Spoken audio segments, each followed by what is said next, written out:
Moneter Internasional adalah sebuah kerangka aturan dan lembaga yang mengatur bagaimana negara-negara melakukan pembayaran satu sama lain.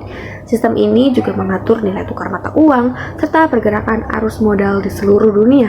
Intinya, sistem ini tuh berperan menjaga stabilitas, keteraturan, serta kelancaran transaksi ekonomi antar negara, sehingga perdagangan dan juga hubungan ekonomi global itu berjalan dengan lebih tertata.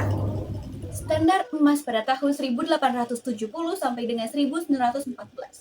Dalam sistem ini, nilai mata uang suatu negara terkait langsung dengan sejumlah emas tertentu.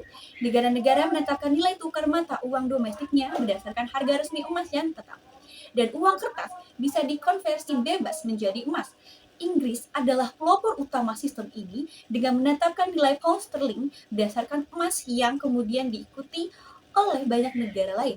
Karena hal ini meningkatkan perdagangan global dan kepercayaan terhadap emas sebagai divisa. Dari sistem sebelumnya, kita masuk ke sistem Bretton Woods. Sistem Bretton Woods adalah sistem keuangan internasional yang terikat pada kurs dolar Amerika Serikat. Sedangkan dolar Amerika Serikat sendiri menggunakan nilai emas sehingga lebih stabil. Nah, sistem ini lahir setelah Perang Dunia Kedua untuk menghindari krisis ekonomi pada saat itu.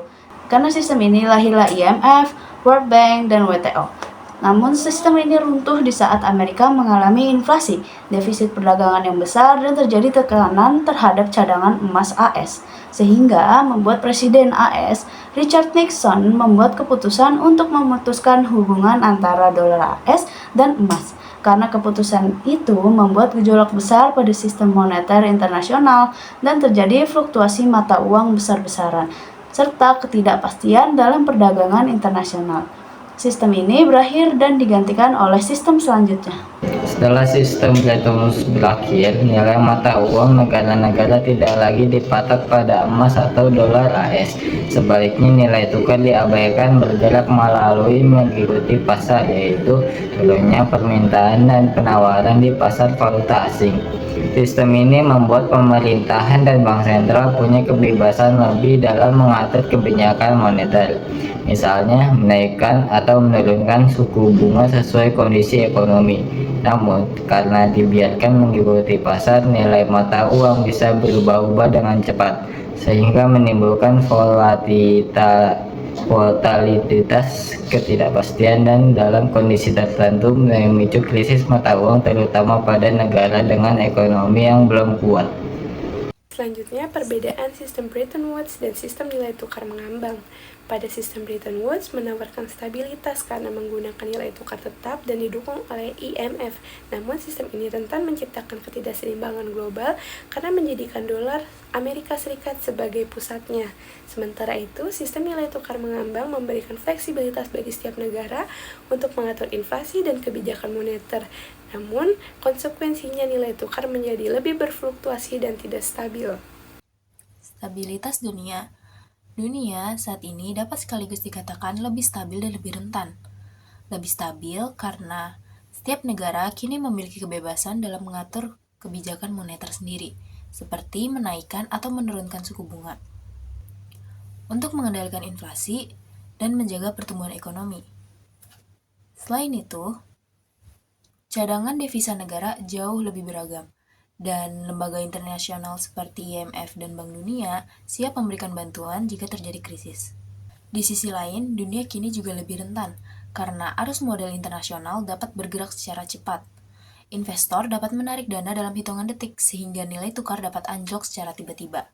Nilai mata uang pun menjadi lebih fluktuatif, dan karena ekonomi global saling terhubung, krisis di satu negara dapat mudah menyebar ke negara lain. Dominasi dolar juga membuat banyak negara tetap bergantung pada kebijakan Amerika Serikat, sehingga guncangan di Amerika Serikat dapat memicu ketidakstabilan global. Dampak positif evolusi moneter internasional. Yang pertama, perdagangan internasional meningkat. Nilai tukar lebih teratur sehingga negara lebih percaya diri melakukan ekspor dan impor. Dan dunia makin terhubung sehingga aliran barang dan jasa meningkat. Yang kedua, kebebasan kebijakan moneter. Negara dapat menyesuaikan suku bunga, mengendalikan inflasi, dan stabilitas ekonomi tanpa terikat aturan emas atau nilai tukar tetap. Contoh, banyak negara bisa menurunkan suku bunga saat krisis 2008 untuk mencegah resesi. Yang ketiga, pertumbuhan ekonomi global. Sistem lebih fleksibel memungkinkan negara lebih cepat merespon krisis sehingga pemulihan ekonomi lebih cepat. Dan era nilai tukar mengambang mendorong inovasi finansial dan globalisasi. Yang keempat, kemudahan arus modal internasional. Investor global bisa menanam modal ke berbagai negara sehingga meningkatkan pembangunan, penciptaan lapangan kerja. Contohnya, investasi asing besar masuk Asia Tenggara pada tahun 1980 sampai 1990-an. Yang kelima, mendorong integrasi ekonomi dunia. Ekonomi negara jadi lebih saling terhubung, memperkuat kerjasama internasional. Contohnya, perdagangan global meningkat drastis sejak 1970-an. Selanjutnya, saya akan membahas tentang dampak negatif dari evolusi moneter internasional. Yang pertama adalah volatilitas nilai tukar. Pada fase nilai tukar mengambang, pergerakan kurs menjadi tidak stabil. Hal ini menciptakan ketidakpastian bagi pelaku ekonomi. Contohnya tampak jelas saat krisis Asia 1997 ketika rupiah melemah drastis. Yang kedua adalah penularan krisis keuangan. Karena arus modal bergerak sangat bebas, krisis dari satu negara dapat dengan cepat menyebar ke negara lain, sama seperti yang terjadi pada krisis global pada tahun 2008. Selanjutnya adalah ketergantungan pada dolar Amerika Serikat. Banyak negara yang bergantung pada dolar sebagai acuan utama, sehingga setiap perubahan kebijakan ekonomi, Amerika langsung mempengaruhi stabilitas ekonomi negara lain. Selanjutnya adalah spekulasi mata uang. Dalam sistem yang lebih fleksibel, aktivitas spekulatif dapat menekan mata uang negara kecil dan memicu ketidakstabilan. Seperti kasus Baht, Thailand, menjelang krisis pada tahun 1997.